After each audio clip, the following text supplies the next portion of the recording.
ഇത് ആംബുലൻസ് പുറപ്പെട്ടു അല്ലേ കമലേഷ്? ആംബുലൻസ് അവിടെ നിന്ന് പുറപ്പെട്ടിരിക്കുന്നു. ഈ ഗോപന്റെ മൃതദേഹവുമായി ആംബുലൻസ് പുറപ്പെട്ടിരിക്കുന്നു. അതെ, ആംബുലൻസ് പുറപ്പെടുകയാണ്. പോലീസിന്റെ അകമ്പടിയോടുകൂടിയാവും ആംബുലൻസ് മെഡിക്കൽ കോളേജിലേക്ക് പോവുക. ഏതായാലും അല്പസമയത്തിനകം തന്നെ, ഏതാണ്ട് അരമണിക്കൂറിനുള്ളിൽ തന്നെ തിരുവനന്തപുരം മെഡിക്കൽ കോളേജിലേക്ക് അരമണിക്കൂർ വേണ്ടി വരില്ല എന്നാണ് തോന്നുന്നത്. അതിനുള്ളിൽ തന്നെ ആംബുലൻസിന് തിരുവനന്തപുരം മെഡിക്കൽ കോളേജ് ആശുപത്രിയിലേക്ക് എത്താൻ കഴിയും. ഇനി എങ്ങനെ മരണം നടന്നു എന്നത്, ഇത് ശ്വാസമുട്ടിയാണോ അല്ലെങ്കിൽ ഏതെങ്കിലും തരത്തിലുള്ള കാര്യങ്ങളൊക്കെ ഇനി പോസ്റ്റ്മോർട്ടത്തിലൂടെ മാത്രമാണ് വ്യക്തമാവുക. ആ നിലയിൽ പരിശോധനയ്ക്ക് ഉള്ള എല്ലാ സജ്ജീകരണങ്ങളും തിരുവനന്തപുരം മെഡിക്കൽ കോളേജിലും ഒരുക്കിയിട്ടുണ്ട്. ഫോറൻസിക് സർജൻമാർ 3 പേരും അങ്ങോട്ടേക്ക് പോവുകയും ചെയ്തു കഴിഞ്ഞു. തൊട്ടു പിന്നാലെ ഇപ്പോൾ ഈ മൃതദേഹവും വഹിച്ചുകൊണ്ടുള്ള ആംബുലൻസും തിരുവനന്തപുരം മെഡിക്കൽ കോളേജിലേക്ക് പോവുകയാണ്. മനു, തീർച്ചയായും നമുക്ക് ആ ദൃശ്യങ്ങൾ കാണാൻ കഴിയുന്നുണ്ട്. ഇപ്പോൾ ഇതാ ഗോപന്റെ മൃതദേഹവും വഹിച്ചുകൊണ്ടുള്ള ആംബുലൻസ് ഇതാ മെഡിക്കൽ കോളേജിലേക്ക് പോകുന്നതിന്റെ ദൃശ്യങ്ങളാണ് നമ്മൾ കണ്ടുകൊണ്ടിരിക്കുന്നത്. ഇൻക്വസ്റ്റ് നടപടികൾ പൂർത്തിയാക്കി ഏകദേശം 1.25 മണിക്കൂറോളം എടുത്താണ് ഇൻക്വസ്റ്റ് നടപടികൾ പൂർത്തിയാക്കിയത്.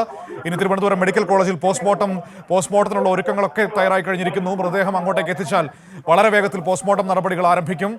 നമ്മളെല്ലാവരും കാത്തിരിക്കുന്നത് ആ പോസ്റ്റ്മോർട്ടം റിപ്പോർട്ട് കിട്ടുന്നതിന് വേണ്ടിയിട്ടാണ്. ഈ ആംബുലൻസിലാണ് വിവാദമായ കല്ലറ തുറന്ന് മൃതദേഹവുമായി പോകുന്നത്.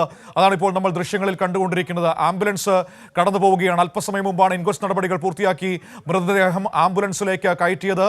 ആ ദൃശ്യങ്ങൾ നമ്മളിപ്പോൾ കാണുന്നു. ആംബുലൻസ് അവിടെ നിന്ന് തിരുവനന്തപുരം മെഡിക്കൽ കോളേജിലേക്ക് പോകുന്നതിൻ്റെ ദൃശ്യങ്ങളാണ് നമുക്ക് കാണാൻ വേണ്ടി കഴിയുന്നത്. വലിയൊരു ദുരൂഹതയുടെ അവസാന ഘട്ടത്തിലേക്ക് ഇനി നമുക്ക് പോകണം. അതിൻ്റെ ഉത്തരം കിട്ടണം. ഈ ആംബുലൻസ് തിരുവനന്തപുരം മെഡിക്കൽ കോളേജിൽ മൃതദേഹവുമായി എത്തി അവിടെ പോസ്റ്റ്മോർട്ടം നടപടികൾ പൂർത്തിയാകുന്ന മുറയ്ക്ക് നമുക്കതിൻ്റെ ഉത്തരം ലഭിക്കുമെന്നാണ് പ്രതീക്ഷിക്കുന്നത്. വിദഗ്ധരായ ഫോറൻസിക് സർജന്മാരുടെ നേതൃത്വത്തിലാണ് പോസ്റ്റ്മോർട്ടം നടക്കുക. ഏതായാലും വളരെ വേഗത്തിൽ ആ പോസ്റ്റ്മോർട്ടം റിപ്പോർട്ട് കൂടി സമർപ്പിക്കപ്പെട്ട് കഴിഞ്ഞാൽ അതിൻ്റെ ഒരു ഉത്തരമുണ്ടാകും.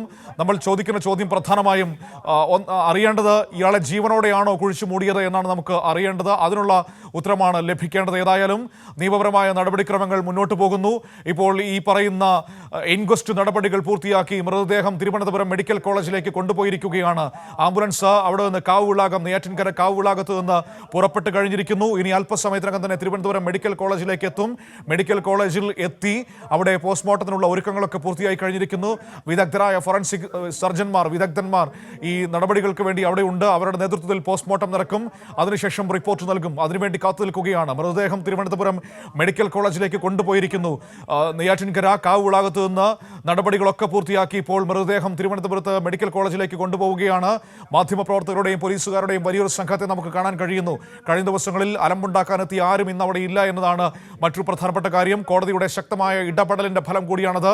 സംസ്ഥാന സർക്കാരിന്റെ വളരെ അവസരോചിതമായ നീക്കങ്ങളുടെ ഫലം കൂടിയാണ് നമുക്കിവിടെ കാണാൻ കഴിയുന്നത്. ഏതായാലും കുടുംബത്തിന്റെ ഈ പറയുന്ന എതിർപ്പുകൾ നിയമപരമായി നിൽക്കുന്നതല്ല എന്ന് നമുക്ക് മനസ്സിലാക്കാൻ കഴിയുന്നു. കമലേഷിനെ കൂടി നമ്മൾ ഈ ഘട്ടത്തിൽ പ്രതീക്ഷിക്കുന്നുണ്ട്. കമലേഷ്, കേൾക്കാമോ? തീർച്ചയായും. അപ്പോൾ ഏതായാലും നിമിഷങ്ങളുടെ ഒരു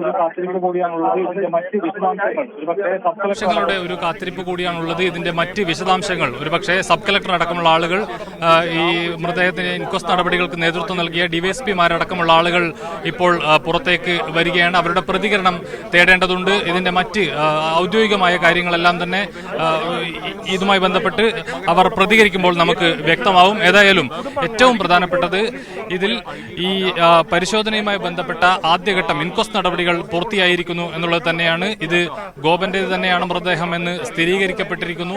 ഏതായാലും ഇനിയിപ്പോൾ പോസ്റ്റ്മോർട്ടം അടക്കമുള്ള കാര്യങ്ങളാണ് നടക്കേണ്ടത്. മനു, ഏതായാലും അതിനുള്ള നടപടികളിലേക്കാണ് പോലീസ് കടക്കുന്നത്. അത് എത്രയും പെട്ടെന്ന് തന്നെ അത് പൂർത്തീകരിക്കാനുള്ള നീക്കങ്ങളിലാണ് പോലീസും ഉള്ളത്. സർജന്മാരെല്ലാം തന്നെ അങ്ങോട്ടേക്ക് എത്തിക്കഴിഞ്ഞു എന്നാണ് ഇപ്പോൾ മനസ്സിലാക്കുന്നത്. ആംബുലൻസും ആശുപത്രിയിലേക്ക് കൊണ്ടുപോയി കഴിഞ്ഞിരിക്കുന്നു.